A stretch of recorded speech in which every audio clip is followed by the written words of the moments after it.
মুখে ঘষে নিয়ে সাবান, দেখতে চললাম ভটকার খাদান। যারা আমাকে দেখে ফাটে তারা একটু বোরলিং লাগান। আমরা তো শুধু বাজি ফোটাই, ধোয়াই করি আকাশ, আর হিংসুটেরা ফাটে তাদের হিংসার বোমা, যা হয়ে যায় নিরাশ। তাই বলি জলু কালো ফুটুক বাজি, ফুটুক তাদের জ্বালা। আজকের এই ভিডিওতে থাকছে মালদার দীপাবলির ধোঁয়াশার মেলা।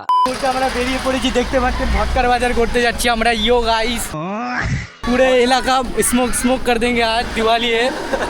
তো যাই হোক, পুরো এলাকা করতে ধোঁয়া ধোঁয়া। আমরা বাইক নিয়ে বেরিয়ে পড়লাম বাজি বাজারের উদ্দেশ্যে। 320 ক্রস করে আমরা উঠে পড়লাম এনএস রোডে। পেলাম পথে যেতেই মায়ের দর্শন। আর একটু এগিয়ে দেখি মিষ্টির দোকানে ক্রেতাদের সংঘর্ষণ। নেতাজি মোড় পার করে উঠে পড়লাম বাঁধে। মা বটেশ্বরীর দর্শন করে নিয়ে পৌঁছে গেলাম মালদার বাজি বাজারের মাঠে। গিয়ে দেখি সারা মাঠ জুড়ে বসেছে স্টল, লেগেছে বাজির মেলা। ক্রেতা ও বিক্রেতাদের জন্য লেগেছে খাবারের ঠেলা বাইরে। তাই টুক করে বেরিয়ে পড়লাম, খেয়ে নিলাম একটু চপ ঘুগনি। তারপরে আমরা বাজি কিনে বাইকে চেপে বেরিয়ে পড়লাম বাড়ির উদ্দেশ্যে। রাস্তায় দেখা হয়ে গেল এক সাপোর্টার ভাইয়ের সাথে। রেসারেসি না করে ভাইটিকে করে দিলাম টাটা। মালদা শহরের অলিগলি পুরোটাই আমাদের ঘাটা, মানে জানা। তো যাই হোক, লাইটের স্পিডে ট্রাভেল করে আমরা উঠে পড়লাম 420 মোড়ে। তারপরে অলিগলি গাড়ি কাটিয়ে পৌঁছে বাড়িতে 2-4টা পটকা ফাটিয়ে ভাইদের করে দিলাম বাই। বললাম তোরা সন্ধ্যাবেলায়। ধোঁয়া ধোঁয়া গাইস, ধোঁয়া ধোঁয়া, পুরো বড় বড় লাগছে ভাই।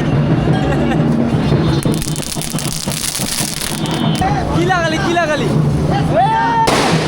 যাই হোক, এবার বলছি এমন এক ঘটনা যেটা প্রায় সবার সাথেই ঘটেছে। সেইবার কালী পুজোয় একটা দড়ির মতো লম্বা পটাকা জ্বালিয়ে দৌড়ে দূরে সরে গিয়েছি। কিন্তু কি আশ্চর্য, ওই পটকাটার ফাটেই না। মিনিট খানেক অপেক্ষা করার পরে ভাবলাম দূর বাবা, এটা ফলস হয়ে গেছে। সেই না কাছে গিয়ে মাথা নিচু করেছি দেখতে, ঠিক সে সময় সেটা ভোঁস করে জ্বলে ওঠে। এমন এক আওয়াজ করলো, সে শব্দে আমি আর পটকা দুজনে চমকে উঠলাম। শুধু তাই নয়, আমার কানে এখনো সে ধোয়ার গন্ধ লেগে আছে। তাই বলছি, ফলস বাজি আপনার এক্স এর মতো, কখনোই বিশ্বাস করবেন না। এদের থেকে দূরে থাকুন, নিরাপদ থাকুন। আজকের ব্লগ এই পর্যন্ত। Piece out.